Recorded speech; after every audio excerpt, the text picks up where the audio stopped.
સવાર સવારમાં જ ઘરના બધા ભેગા થઈને ક્યાં નીકળી પડ્યા. બ્લોગ પૂરો જોજો તો જ સમજ પડશે. જય દશામાં ગાઈઝ. ગઈકાલે જ સાંજે મામાના ઘરેથી મારા ઘરે એટલે કે કુંભાર ફળિયા આવી ગયો હતો અને આજે સવારે અંધારામાં જાગીને જ સીધો બહાર આવી ગયો. ઘડિયાળમાં જોયું તો સવારના 5:30 વાગી ગયા હતા.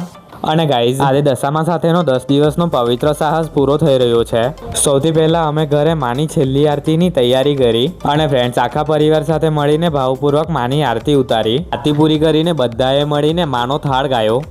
પછી પપ્પા અને મેં માની મૂર્તિ ઉંચકીને ઘરની બહાર લાવ્યા. ઘરના બધા સભ્યો વચ્ચે માને ટેમ્પોમાં વિરાજમાન કર્યા અને અમે બધા સરૈયા અંબિકા નદીએ જવા માટે રવાના થયા.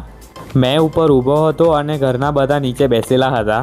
નદી પાસે પહોંચીને પુલ નીચે માની છેલ્લી પૂજા એટલે આરતી શરૂ કરી. પરંપરા અનુસાર નદી કિનારે પણ માની છેલ્લી આરતી કરી લીધી અને ફ્રેન્ડ્સ આરતી ને ભજન પૂરા થતા જ માના ચરણોમાં બધાએ શ્રદ્ધાપૂર્વક દર્શન કરી લીધા. પછી પપ્પા માને લઈને આગળ નદી તરફ ચાલ્યા અને અમે પણ પપ્પાના પછાડથી જ આગળ ચાલ્યા માના ભજન ગાતા ગાતા. સૌથી પહેલા મેં બંને દીવડા પાણીમાં વહેડાવ્યા. પછી પપ્પાએ 5મી ડૂબકીએ પ્રેમથી માનું જળમાં વિસર્જન કર્યું.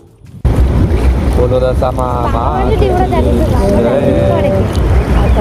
અને ગાઈઝ વિસર્જન પૂરું કરીને અમે બધા પાછા ઘર તરફ નીકળ્યા. આના આશીર્વાદ હંમેશા આપણી સાથે રહેશે. બોલો જય દશામાં. Thank you so much for watching. Bye bye. C you. Tata.